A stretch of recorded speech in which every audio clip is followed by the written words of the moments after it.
जंगल जंगल फिर बात चली। All India Radio presents Fabulous Fables of India. Shh, strictly for kids and the young at heart. तो बच्चों, खुल गया पिटारा कहानियों का, और इसमें से ये हमने निकाली आज की कहानी। इस कहानी का नाम है दुष्ट सर्प और कौवे, और इसे सुना रही हैं विनीता ठाकुर।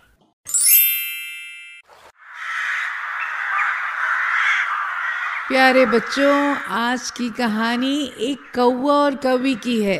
ये एक पुराने से बरगद के पेड़ पर रहा करते थे, और वो भी एक बहुत ही घने से जंगल में।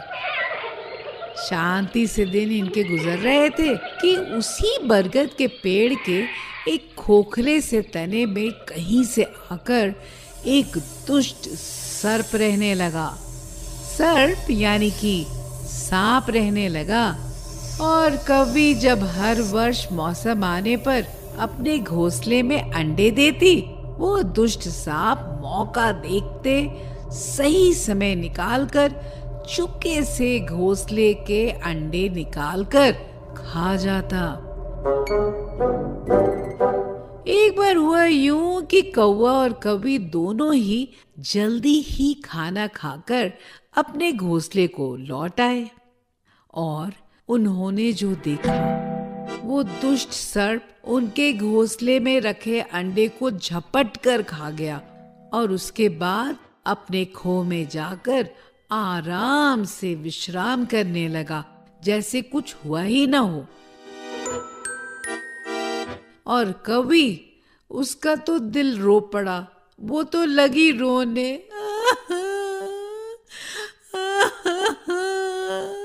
कौवे ने उसी वक्त उसे हिम्मत दिया।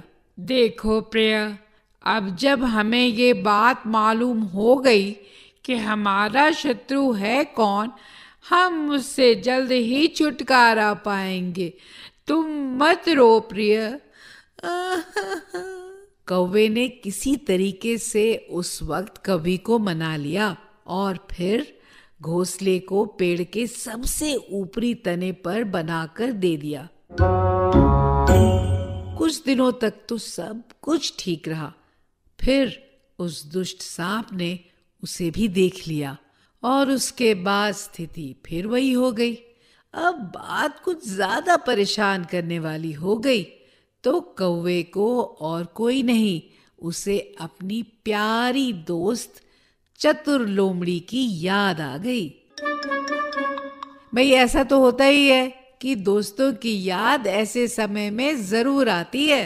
और चतुर लोमड़ी ने अपने मित्रों की दुख भरी दास्तान सुनी, उनके आंसू पोंछे। समस्या तो है गंभीर, पर पास में है एक तरकीब। मिलेगा छुटकारा तुम्हें उस दुष्ट से, कहीं जाना न पड़ेगा अपने घर से।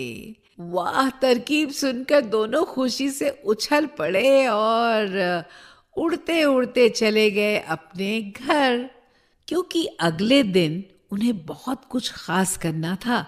आखिर योजना भी तो अमल में लाना था। उसी जंगल में एक बहुत ही सुंदर सरोवर था, कमल और नरगिस के फूलों से सजा। और उस सरोवर में हर मंगलवार को उस प्रदेश की राजकुमारी अपनी सखियों और अपने अंगरक्षकों के साथ स्नान करने आती थी।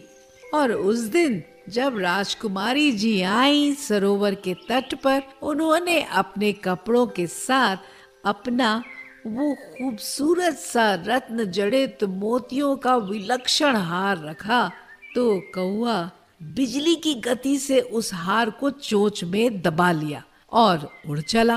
कौवी ने उन सैनिकों का ध्यान उस ओर आकर्षित किया। काव, काव, काव, काव। सैनिक कौवे की दिशा में लगे भागने। कौवा सैनिकों को अपने पीछे लगाकर उड़ते उड़ते उसी बरगद के पेड़ के पास ले आया। और जब कौवे ने देखा कि सैनिक करीब आ गए हैं, तो राजकुमारी जी का वो हार यूं गिराया कि वो सांप वाले खो के अंदर सीधा जाकर गिर पड़ा और सैनिकों ने ज्यों ही खो के भीतर झांका, हार तो उन्हें दिखा, लेकिन क्या दिखा, साथ साथ वो काला सांप जो कुंडली मारकर अंदर बैठा था। सभी पीछे हट गए। सैनिकों के सरदार ने खो के भीतर पहले भाला मारा। सांप फुफकारता हुआ बाहर निकला। उसका बाहर निकलना था कि सैनिकों ने आव देखा न ताव और बस उस पर टूट पड़े और उसका कर दिया काम तमाम। तो देखा प्यारे दोस्तों, हमने इस कहानी से क्या सीख लिया? भाई यही ना कि हम बड़ी से बड़ी ताकत, बड़े से बड़े दुश्मन को आराम से हरा सकते हैं। बस प्रयोग होना चाहिए, यानी इस्तेमाल होना चाहिए बुद्धि का, और हर संकट का हल चुटकियों में निकल सकता है।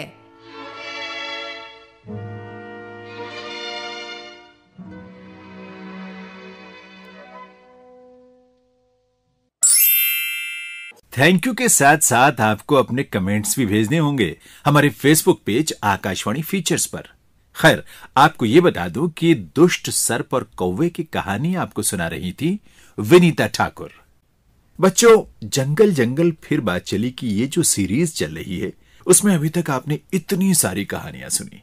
आपने एक बात नोटिस की है, लगभग इन सारी कहानियों का ताना बाना पशु पक्षियों, जानवरों, इनके इर्द गिर्द ही रचा गया है। ऐसा क्यों? भाई ठीक है, हर कहानी हमें कुछ न कुछ सीख देती है, कोई ऐसी बात बताती है जो हमें नेक और बेहतर इंसान बनने में मदद करे। लेकिन ये बात तो बिना पशु पक्षियों या जानवरों को पात्र बनाए भी की जा सकती थी। कोई जरूरी था इन्हें कैरेक्टर्स बनाना इन कहानियों में? आपको क्या लगता है, ऐसा क्यों है या ऐसा क्यों हुआ होगा? हर बार कहानी सुनने के बाद ये सवाल मेरे दिमाग में उछल कूद मचाना शुरू कर देता था। फिर मैंने कोशिश की इस बात को समझने की। मालूम नहीं कितना समझा, ठीक समझा या गलत समझा, पर आपके साथ आज शेयर कर ही लेता हूं। आपको ठीक न लगे या इससे अलग आपकी राय हो तो हमारे फेसबुक पेज आकाशवाणी फीचर्स पर हमें लिख भेजना। भाई मुझे लगता है इन कहानियों में पशु पक्षियों को कैरेक्टर बनाकर शायद ये बात हम तक पहुंचाने की कोशिश की गई है कि पशु पक्षियों में भी भावनाएं होती हैं, संवेदनाएं होती हैं। वे भी सुख दुख को समझते हैं, महसूस करते हैं, और इसीलिए हमें उनके प्रति हमेशा संवेदनशील होना चाहिए, सेंसिटिव होना चाहिए, है ना? A presentation of the Central English and Hindi Features units for our External Services Division. This broadcast came to you from the Delhi station of All India Radio.